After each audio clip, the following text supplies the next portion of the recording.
మహాజ్ఞాని తపో సంపన్నులైన వ్యాసుడు ఒకరోజు భిక్షాటన కోసం కాశీలో ఉన్న ప్రతి ఇంటికి వెళ్ళాడు.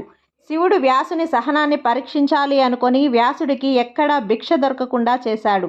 వ్యాసుడు తన శిష్యులతో కలిసి 2-3 రోజుల పాటు కాశీ అంతా తిరిగినా కూడా ఎక్కడా ఒక్క మెతుకు కూడా దొరకలేదు. వారంతా 4వ రోజు వ్యాసుడు తన శిష్యులతో వేరువేరు దిశల్లో భిక్షాటనకు వెళ్ళారు. కానీ శివుడి ప్రభావం వల్ల శుభకార్యాలు జరిగే చోటులో కూడా వారికి భోజనం కూడా దొరకలేదు.